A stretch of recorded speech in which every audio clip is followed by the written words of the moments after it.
7h43. Bonjour Éric Delbecq. Bonjour. Merci d'être en direct avec nous ce matin sur Europe 1. Vous êtes expert en sécurité intérieure.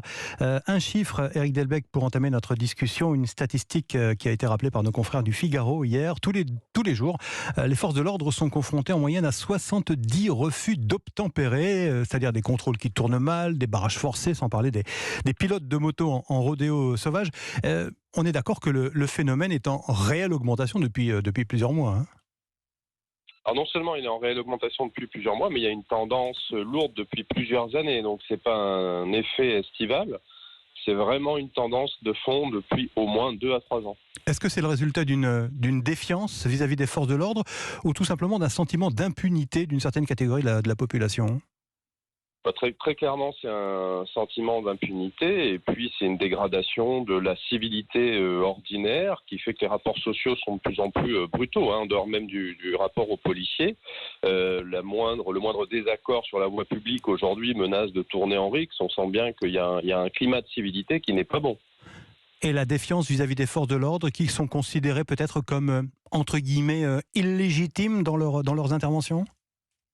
Non, moi je ne suis pas sur cette ligne que sont les forces de l'ordre qui seraient perçues comme illégitimes. Il y a effectivement un réel sentiment d'impunité et on voit bien dans le fonctionnement de la chaîne pénale que quelque part ce sentiment d'impunité n'est pas infondé. J'entends par là qu'il est vrai aujourd'hui que pour être condamné, il faut déjà en faire beaucoup et pour que votre peine soit appliquée, il faut encore en faire encore plus. Donc le problème se situe au niveau de la réponse judiciaire, comme bien souvent, il faut le reconnaître, en matière d'insécurité et de répression. Oui, sur ce qu'on appelle vraiment l'ensemble de la chaîne pénale. Mais en l'occurrence, la question n'est pas de rejeter la responsabilité sur les magistrats à titre individuel, parce qu'en fait, c'est pas le sujet, et ce serait une explication paresseuse.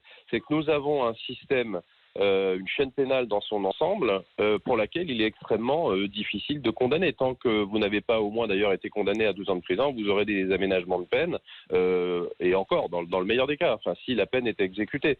Donc on sent bien que pour les gens, soit qui sont déjà un petit peu récidivistes, soit un peu turbulents, il y a clairement le sentiment qu'il ne leur arrivera pas grand-chose, y compris même quand ils agressent des policiers.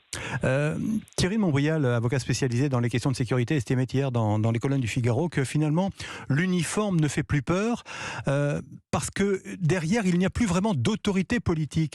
C'est le cas ou alors c'est un peu caricatural comme pensée? Non, c'est vrai. On le constate très tranquillement. Les policiers, les gendarmes, maintenant, simplement la vue de leur uniforme ne va pas être suffisante pour convaincre les gens de se calmer.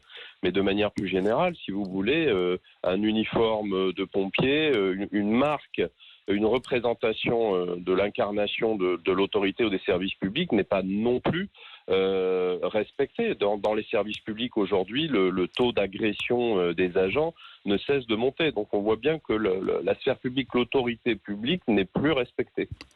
Il faudrait donc, comment dirais-je, aggraver les sanctions ?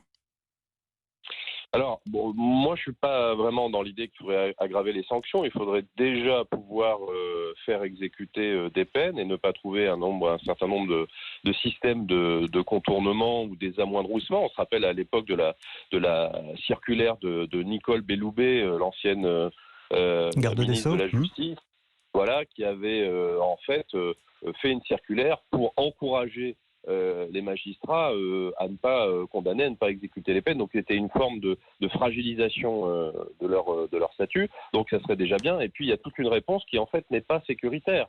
C'est-à-dire que nous vivons aujourd'hui globalement dans une société de décivilisation, dans lequel le respect de règles élémentaires de civilité n'est plus consacré. Donc on voit bien que c'est plus globalement un fonctionnement social et qu'une réponse exclusivement pénale, même si elle est totalement nécessaire, bien sûr, ne suffira pas.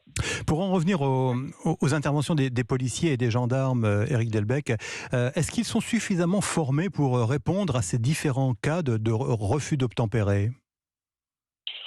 De toute façon, depuis plusieurs années, ils ne cessent d'y être formés, d'y être préparés. Mmh. Donc, je ne pense pas que leur formation soit le sujet essentiel. Mais parce qu'on dit souvent on dit souvent que les consignes sont données d'éviter le contact, d'éviter le suraccident, par exemple dans les courses-poursuites, des choses comme ça. Est-ce que ça aussi c'est un problème ?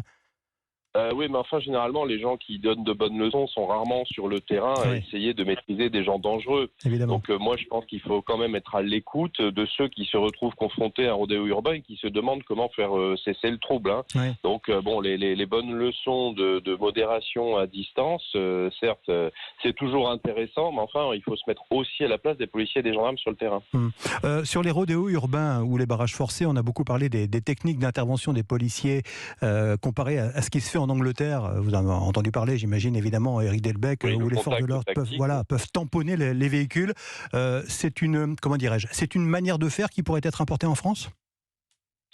Moi, j'ai pas d'avis tranché sur la question dans la mesure où c'est vraiment aux policiers, aux gendarmes qui le vivent d'apprécier et d'évaluer le sujet.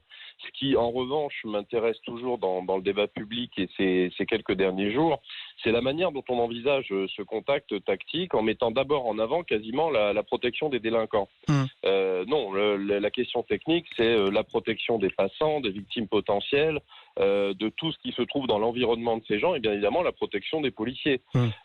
Après, et notamment certains spécialistes anglais le disent en pointant du doigt le débat en France, en nous disant finalement que c'est quoi que vous privilégiez? C'est la protection des gens, c'est la protection des forces de l'ordre, c'est la protection des enfants sur lesquels ces motos vont rouler ou c'est la protection de délinquants qui finalement sont parfaitement responsables de leurs actes? C'est ça la bonne question. Donc cette espèce de moraline, si vous voulez, consistant à dire il ne faut pas blesser le délinquant, bon, je trouve ça un peu déplacé quand on voit qu'il y a des enfants qui sont victimes. Après, sur la question technique même, c'est les policiers et les gendarmes qui doivent savoir si c'est praticable sans risque pour la population. Et donc, ça doit être laissé finalement à leur libre appréciation de professionnels de la sécurité, tout simplement. Oui, alors pas simplement, si vous voulez, sur l'agent qui est sur le terrain au moment T, hein, mais sur l'ensemble de la machine police et gendarmerie qui puisse vraiment creuser le sujet et puis obtenir une position qui soit équilibrée. Mais en tout cas, si on doit expertiser ce sujet, ça n'est pas, d'un point de vue, à mon sens, assez surréaliste de protection du délinquant.